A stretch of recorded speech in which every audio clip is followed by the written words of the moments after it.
નમસ્કાર, નિર્માણ ન્યૂઝની વિશેષ રજૂઆત ઝીરોર કાર્યક્રમ સાથે હું છું યજ્ઞ ત્રિવેદી. દર્શક મિત્રો, આજે ઝીરોર કાર્યક્રમમાં ચર્ચા વિચારણા કરવાની છે એક મહત્વપૂર્ણ મુદ્દાને લઈને. દર્શક મિત્રો, અત્યાર સુધી એક એવી બાબત જે ચર્ચાતી હતી કે મંત્રીમંડળનું ક્યારે વિસ્તરણ થશે. ચાલો, મંત્રીમંડળનું વિસ્તરણ થઈ ગયું. પછી એક ચર્ચા હતી કે ના ભાજપના પ્રદેશ પ્રમુખ કોણ બનશે. ભાજપના પ્રદેશ પ્રમુખની પણ નિમણૂક થઈ ગઈ અને સાથે ચર્ચા એ હતી કે ચલો હવે પ્રદેશ પ્રમુખની નિમણૂક તો થઈ ગઈ, પણ હવે શું સંગઠન પણ ફેરબદલ થશે? અને સંગઠનમાં પણ ફેરબદલ થઈ ગઈ. જે પ્રમાણે 10 જેટલા ઉપપ્રમુખ, 4 મહામંત્રી અને 10 જેટલા મંત્રીની જે જાહેરાત કરવામાં આવી છે, અને તેમાં પણ આ કહેવાય છે જગદીશભાઈ વિશ્વકર્માની આ એક નવી ટીમ, એટલે કે નવી ભારતીય જનતા પાર્ટીના સંગઠનની જે ટીમ સામે આવી ગઈ છે. સિનિયર નેતાઓને એ સાઇડલાઇન નથી કરવામાં આવ્યા, પણ એમને એક ગાઈડ તરીકે આ વખતે યુઝ કરવામાં આવ્યા હોય તેવું જોવા મળી રહ્યું છે. એટલે આ વખતે બંને બાજુ જોવા મળી રહી છે કે એક અનુભવી પણ છે અને બીજા યુવાઓ પણ છે. મિક્સ કરીને જે આ વખતે અત્યારે તો નવું જે અત્યારે સંગઠન જે બનાવવામાં આવ્યું છે તે હવે આગામી સમયમાં કેટલું ફળદાયી નીવડશે તેને લઈને પણ ચર્ચા વિચારણા કરવાની છે. ના નવું જે અત્યારે સંગઠન જે બનાવવામાં આવ્યું છે તેને લઈને પણ નિષ્ણાતોનું શું માનવું છે, આવો તેની ઉપર ચર્ચા વિચારણા કરીએ. ચર્ચા વિચારણા કરવા માટે અમારી સાથે જોડી ગયા છે પ્રશાંતભાઈ ગઢવી, કે જેઓ રાજકીય વિશ્લેષક છે, અને ધીરુભાઈ પુરોહિત, કે જેઓ વરિષ્ઠ પત્રકાર છે અને રાજકીય વિશ્લેષક છે. જે આ બંને સૌથી પહેલાં તો સ્વાગત છે. નમસ્તે. નમસ્તે પ્રશાંતભાઈ, તમે મેં છેલ્લા ઘણા વખતથી છે ને ચર્ચા વિચારણા કરી અને આપણે એમ જ કહેતા હતા કે ભાઈ નવા પ્રદેશ પ્રમુખ કોણ. હવે પ્રદેશ પ્રમુખ તો મળી ગયા અને તેની સાથે હવે આ નવું સંગઠન પણ જે જાહેર થઈ ગયું છે. કઈ રીતે જોઈ રહ્યા છો પ્રશાંતભાઈ આ નવા સંગઠનને, જે 10 ઉપપ્રમુખ, 4 મહામંત્રી અને જે 10 મંત્રીની જે જાહેરાત કરવામાં આવી છે તેને? કોઈ પણ પક્ષમાં પ્રદેશ પ્રમુખ એટલે કે કેપ્ટન બદલાય એટલે ઓટોમેટિક એની ટીમ બદલાય અને એની રીતે એની ટીમ નક્કી કરતા હોય છે. એ પક્ષના સ્વભાવ અને એમની રહેણી કરણી રીત ભાત પ્રમાણે પક્ષ કાં તો પ્રમુખને છૂટો દોર આપે કે ભાઈ તમે કેપ્ટન છો, તમે તમારી ટીમ નક્કી કરો. અમુક લોકોને ઉપરથી લિસ્ટ આવે અને એ લિસ્ટ ખાલી જાહેર કરવાનું હોય અને પ્રદેશ પ્રમુખે ફાવતું એક ના ફાવતું એમની જોડે કામ કરવાનું હોય. અને અમુકમાં પ્રદેશ પ્રમુખ પોતે મારો એ જ સારો એ મારો નહીં, એ રીતની રીતિ નીતિથી લોકો પોતાની ટીમ બનાવતા હોય છે. જગદીશભાઈ વિશ્વકર્મા આમ તો આયા ત્યારથી એકલા હાથે જે રીતે ફરતા અને આપણે એમને જોયા. CR પાટીલ પણ આ જ રીતે શરૂમાં આવ્યા ત્યારે આખા ગુજરાતનું ભ્રમણ કર્યું હતું. ખૂબ કોરોના કાળ હતો, બધે ગયા અને પછી એમની ટીમમાં એમણે જે કંઈ બનાવ્યા એમાંથી 2-4 મહામંત્રીને ઘર ભેગા કર્યા, મંત્રીઓને બહુ ભેગા રાખ્યા નહીં અને એકલા હાથે બધું કરતા હતા. એમ જગદીશભાઈ અમદાવાદ શહેર પ્રમુખ તરીકેનું કામ કર્યા પછી પોતે એક રાજ્ય કક્ષાના મંત્રી અને કેબિનેટ મંત્રી રહ્યા પછી પ્રદેશ પ્રમુખ જ્યારે બન્યા એમણે એમની ટીમ જાહેર કરી. એટલે હવે એમણે બનાવી કે ઉપરથી લિસ્ટ આવ્યું હોય કે ઉપર પૂછીને નક્કી કર્યું હોય, એ પ્રમાણે આખી આ લિસ્ટની અંદર 2-3 વસ્તુ જે મજાની વાત છે કે હું કાયમ કહું છું કે સેકન્ડ કેડરના નેતાને તક આપી. જે લોકો પ્રથમ હરોળમાં ક્યારેય બેસી જ નથી શક્યા, જૂના જોગીઓએ બેસવા નથી દીધા અને એકદમ કંઈ બી હોય તો પ્રથમ હરોળવાળાએ આમની ઉપર ઓર્ડર ચલાવ્યો હોય કે ભાઈ આટલું કામ કરીને લાવજો, ભાઈ આટલું ગ્રાઉન્ડ ઉપર કામ દેખાડી દેજો, અને ખાલી એમણે આદેશ આપ્યા હોય. એ આદેશને અનુસરીને ગ્રાઉન્ડ ઉપર જેણે ચોક્કસ કામ કર્યું એવા વ્યક્તિઓ જે સેકન્ડ થર્ડ કેડરમાં બેઠા હતા, સેકન્ડ થર્ડ હરોળમાં બેઠા હતા, એ લોકોને જગદીશભાઈ અથવા તો મોડી મંડળે પહેલી કેડરમાં પહેલી રોમાં બેસાડવાનો પ્રયત્ન કર્યો.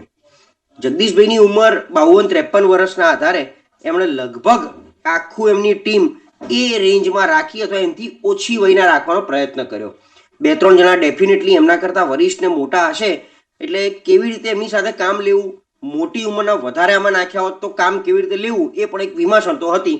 એટલે એ રીતે જગદીશભાઈ એમનો પોતાનો એક મને લાગે છે વધતા જૂનામાંથી કેટલા સાચવવા, જૂના માટેનું લોબિંગ કેટલું થયું, જૂના પૂર્વ પ્રમુખ, પૂર્વ મુખ્યમંત્રીઓ, એમનું ગ્રુપ, જૂનું ઝોન વાઇઝ કે ભાઈ સૌરાષ્ટ્રમાંથી, કચ્છમાંથી, દક્ષિણમાંથી, મધ્યમાંથી, એ બધી વાતનો ચિતાર ભેગો કરી અને આખી આ ટીમ બનાવી છે.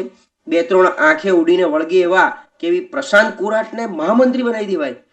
પ્રદીપસિંહ વાઘેલા બી મહામંત્રી હતા, આ જ રીતે હતા. 5 વર્ષ પહેલા એમને બનાવ્યા હતા કે જ્યારે એ પણ યુવા મોરચાના પ્રમુખ હતા, એ પણ સમગ્ર ભારત ભ્રમણ કરેલું હતું. તો એવું એક ચહેરો ડેફિનેટલી કાયમ ભાજપ લાવતું હોય છે. એક ચહેરો વરિષ્ઠ એટલે કે ધારાસભ્ય ગ્રુપમાંથી, જેમ અનિરુદ્ધ દવે આવ્યા છે, એકાદ ચહેરો આરએસએસમાંથી આવે, જેમ ગઈ વખતે ભાર્ગવ ભટ્ટ હતા, તો આ વખતે 2-3 નામ છે, જે અજય બ્રહ્મભટ્ટ અને હિતેન્દ્રસિંહ ચૌહાણ છે. તો ક્યાંક ને ક્યાંક સંઘનો દબદબો, ક્યાંક જ્ઞાતિનો દબદબો, ક્યાંક એક ગ્રાઉન્ડ ધરાતલમાં કામ કરેલા વ્યક્તિ. બીજી એક વાત એવી છે કે જે લોકોએ વિદ્યાર્થી કાળથી કામ કરેલું છે, એટલે વિદ્યાર્થી પછી યુવા પાંખ અને હવે પ્રદેશ લેવલે ક્યાંક ને ક્યાંક કામ કર્યું હોય, ક્યાંક ધારાસભ્ય પદે રહ્યા હોય, એવી વ્યક્તિઓને તક આપી છે. માળખું બહુ સારું બનાવ્યું છે અને તદ્દન નવી ટીમ. એટલે શું થાય, એ લોકોને સહેજ બી હવામાં આવવાનો ટાઈમ જ ના મળે. કોઈ જૂનો હોય એ હવામાં આવી જાય અને કામ ના કરે, એ ખાલી માત્ર હોદ્દો ભોગવે. જ્યારે આ લોકો એમના હોદ્દો ટકાઈ રાખવા માટે, આગળ બીજા સારા હોદ્દા લેવા માટે દોડીને કામ કરવું પડશે. અને માંડ હજી પેલું કેમ સેટ થશે ત્યાં એમનું સ્ટેશન આવી જશે એટલે ઉતરી જવું પડશે. એ રીતે દોડાદોડી કરે એવા વ્યક્તિઓને સિલેક્ટ કર્યા છે. બિલકુલ બિલકુલ સાચી. તમે જે રીતે કહ્યું ને કે ના અમુક જે બાબતમાં જે જૂના અને નવા બધા તરફ જે જોવા મળ્યા છે, પણ તેની સાથે જે જ્ઞાતિગત અને ક્ષેત્રીય સમીકરણ એ આ વખતે બહુ જ મહત્વના જે રહ્યા છે અને તમામ બાબતો ધ્યાનમાં રાખીને પણ આગળ વધ્યા હોય તેવું જોવા મળ્યું છે. ધીરુભાઈ, આપ પણ ભારતીય જનતા પાર્ટીનું આ જે નવું સંગઠન છે તેને આપ કઈ રીતે જોઈ રહ્યા છો? હું પ્રશાંતભાઈની ઘણી બધી વાતો સાથે સહમત છું. સી.આર. પાટીલ જ્યારે પ્રદેશ પ્રમુખ હતા અને હવે જગદીશ વિશ્વકર્માજી આવ્યા છે, બેની કામ કરવાની પદ્ધતિમાં આસમાન જમીનનો ફેર છે. મારે અનુભવને આધારે કેટલીક બાબતોને આપણા દર્શકોને ધ્યાન દોરવું છે. યજ્ઞભાઈ, તમે જુઓ, બિહાર અને ગુજરાતની ક્યાંક સમાનતા તમને ક્યાં દેખાય છે એ કહું. બિહારની અંદર થી એક વ્યક્તિને તમે કેબિનેટ પ્રધાન છે જે એને ઉપાડીને સીધા દેશના રાષ્ટ્રીય પક્ષના ભાજપના તમે રાષ્ટ્રીય પ્રમુખ બનાવી દો છો. હવે આ જ ચીજ ગુજરાતમાં આવી છે. ગુજરાતના પ્રધાનમંડળમાંથી વિશ્વકર્માને ઉપાડીને ગુજરાતના પ્રદેશ પ્રમુખ બનાવી દેવામાં આવે છે. એક ચીજ. બીજી વાત, અત્યારના જે રીતે પણ પ્રદેશ માળખામાં ફેરફારો કરી અને મહિલાઓને પ્રતિનિધિત્વ આપવામાં આવ્યું છે, એ વાત તમે બિહારની ચૂંટણીની જુઓ. બિહારની ચૂંટણીમાં રાજકીય વિશ્લેષકોએ ઘણીવાર ચૂંટણી હતી એની પહેલા પણ અનુમાન કર્યું હતું, ને એ અનુમાન સાચું એ પડ્યું છે કે બિહારમાં ભાજપને મહિલાઓના સૌથી વધુ મત મળ્યા છે. તમે જુઓ, પ્રદેશ માળખામાં ગુજરાતમાં ફેરફાર થયો છે, એમાં મહિલાઓને આ વખતે વધુ સારું સ્થાન આપવામાં આવ્યું છે. એટલે હું એમ માનું છું કે આ વખતેનું જે પ્રદેશ માળખામાં ફેરફાર થયો છે એ ઉપરથી ગુજરાતને દેશની રાજનીતિની પ્રયોગશાળા તરીકે પ્રસ્થાપિત કરવામાં આવે એવી શક્યતા દેખાય છે. તમે ઓબીસીમાં તો જુઓ, તમે યુવાનોને જુઓ.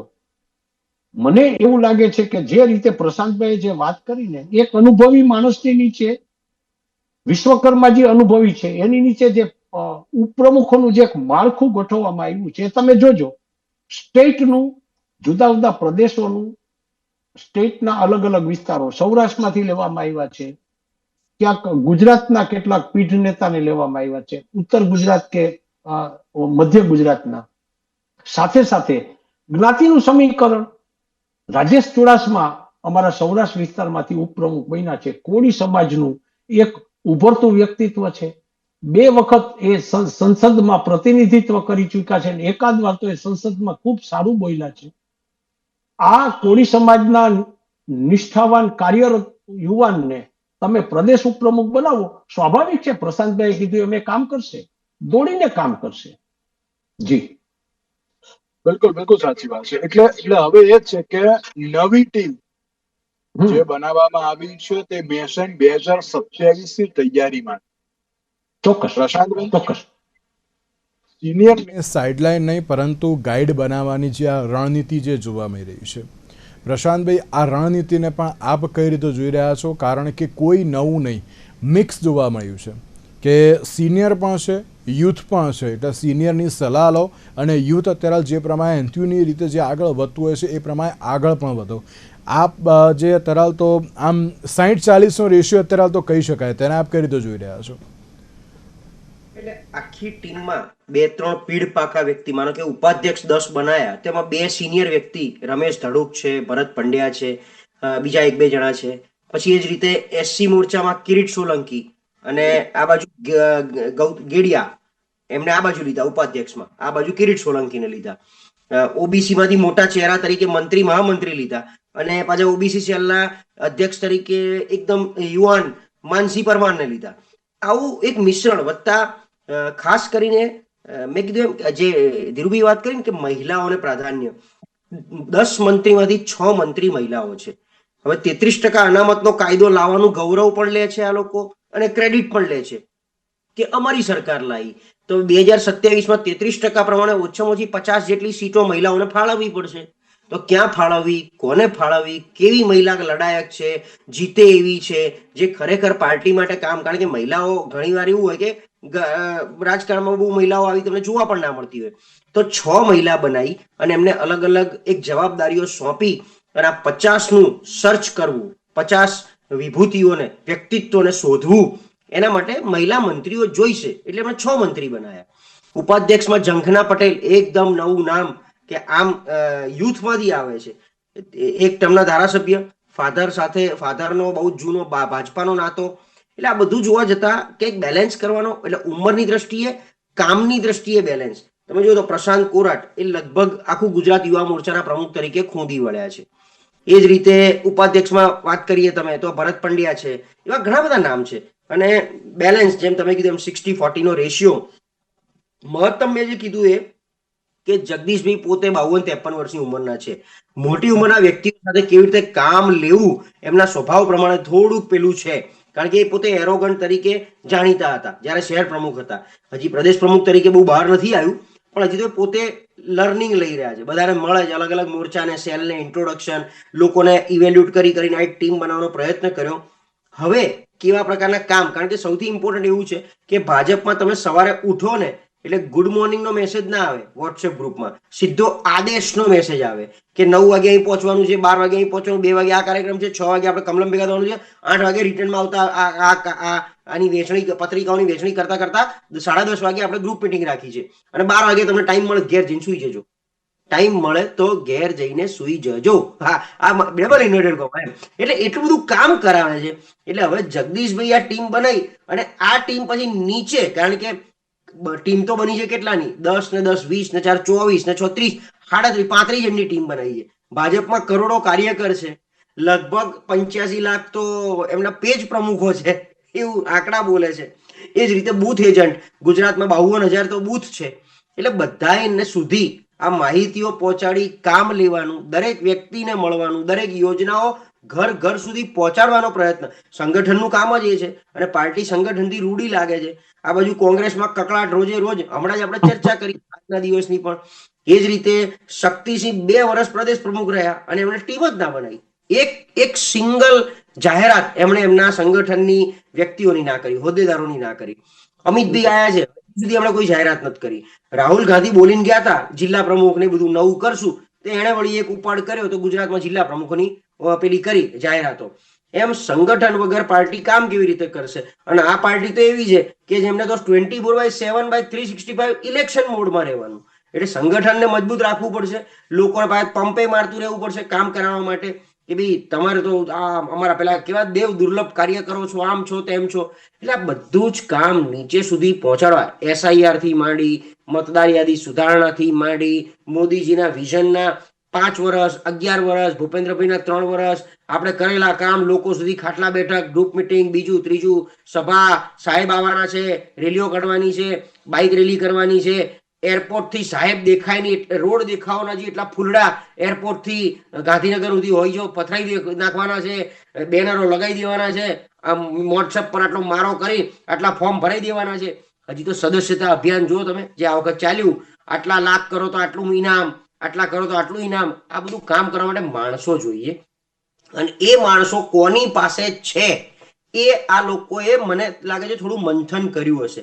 જે આ બધા જે નામ લીધા કે ભાઈ એ લોકોએ મહેનત કરી હશે એમણે કોઈ મેક્સિમમ ફોર્મ ભરાયા છે, સદસ્યો બનાવડાયા હશે, આ બધું ભેગું જેણે કરી શક્યું હોય. અમે એવું સાંભળ્યું હતું કે ભાઈ ફલાણા વ્યક્તિ વોર્ડ પ્રમુખે 100 ફોર્મ ભરાયા, ફલાણા વ્યક્તિએ 1000 સદસ્યો બનાવ્યા. તો આવા હજાર ભેગા કરીને આખી ચેન બનાવી હોય ને, એ વ્યક્તિને આવા ઇનામ મળે. અને બહુ સ્પષ્ટ છે કે જેટલું તમે ક્વોલિટેટિવ કામ, મેરિટ વાળું કામ અને જેટલું ક્વોન્ટિટેટિવ કામ કર્યું હશે, સાચા અર્થમાં કામ કરે જાઓ તો પાર્ટી તમારી કદર ને ગણના કરે. મૂંગા મોઢે કામ કરે જાઓ, એ બધા લોકો આજ સુધી શોધી અને ભેગા કર્યા હતા. એનું આ લિસ્ટ જાહેર કર્યું છે. સાચી વાત છે. અને ધીરુભાઈ, એક બાબત એ પણ કે એમ કહેવાય ને કે ગુજરાતમાંથી વીણીને અત્યારે તો લેવામાં આવ્યો ને એ પ્રમાણેની પરિસ્થિતિ છે.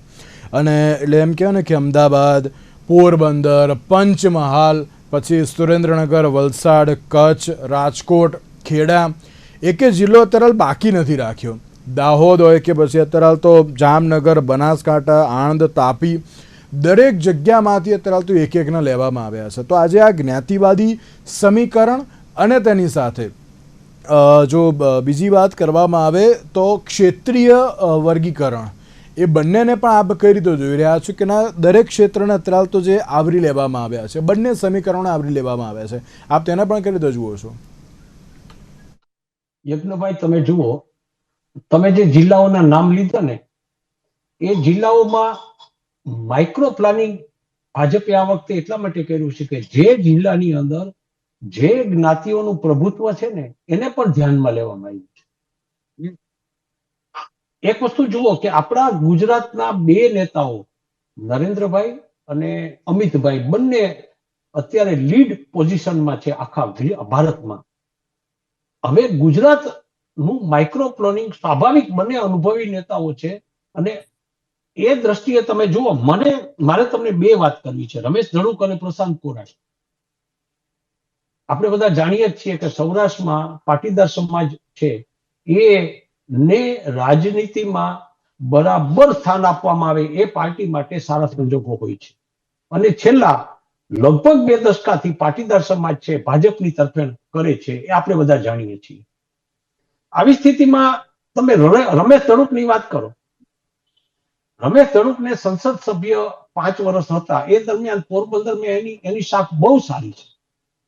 મેં પોતે રમેશ ધડુક સાથે ઘણી જગ્યા ઉપર રિપોર્ટિંગ કર્યું છે.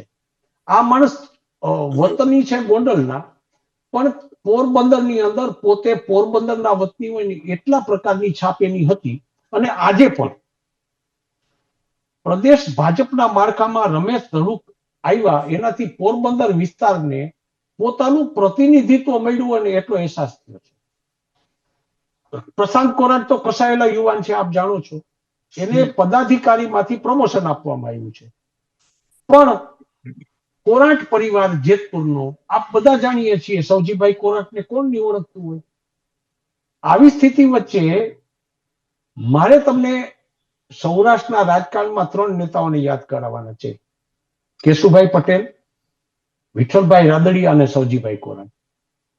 તમે જુઓ, ક્યાંક ને ક્યાંક આ નેતૃત્વ નું બેલેન્સ કરીને આ વખતે ક્યાંક પસંદગી કરવામાં આવી હોય અને કોઈ પ્રકારની કોઈને કાપવાની વૃત્તિ વગર. નહીં તો જયેશભાઈનું નામ આવતું હતું.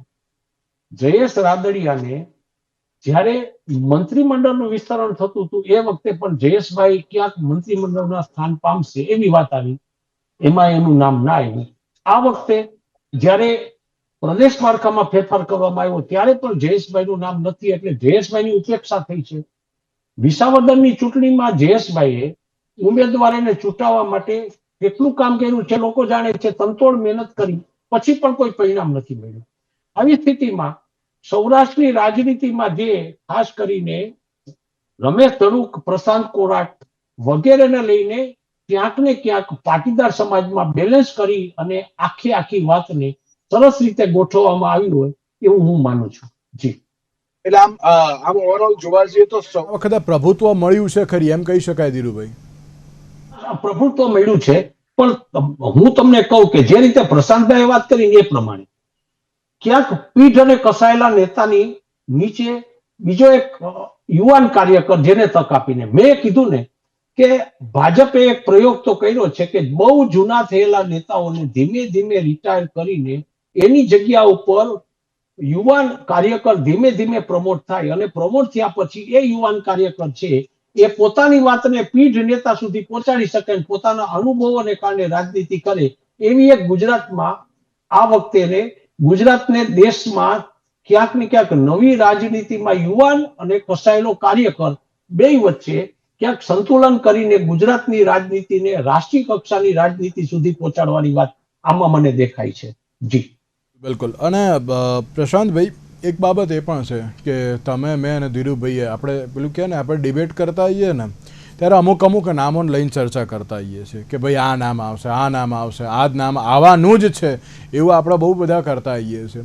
પણ આ જે નવી યાદી છે એણે ક્યાંક તમામ રાજકીય સમીકરણને ક્યાંક એમ કહેવાય ને કે આમ હચમચાવી દીધા હોય તેવું લાગી રહ્યું છે. કારણ કે આ પેલું કહે ને, અનએક્સપેક્ટેડ નામ બધા સામે આવ્યા છે. એવું નથી કે ના તરલ ક્યાંક નવી જ ટીમ છે તેમ. પણ જગદીશભાઈ, આજથી પહેલાં જે તમે કહ્યું ને કે ના કેબિનેટ મંત્રી પણ હતા, તો તે સમયે પણ જે બધા તેમની સાથે જે કાર્ય કરતા હતા એ બધાને પણ ફરી એકવાર ઇન્વોલ્વ કરવામાં આવ્યા છે. તો લાગે છે કે ના આ જે યાદી છે એ ક્યાંક તમામ રાજકીય સમીકરણને પેલા કે હચમચાવવાની સાથે સાથે ક્યાંક એમ કહ્યું પણ છે કે ના ભાઈ બધું નવું નહીં, અમે જે લાવીએ છીએ અનુભવની સાથે કંઈક નવું આપીએ છીએ તેમ.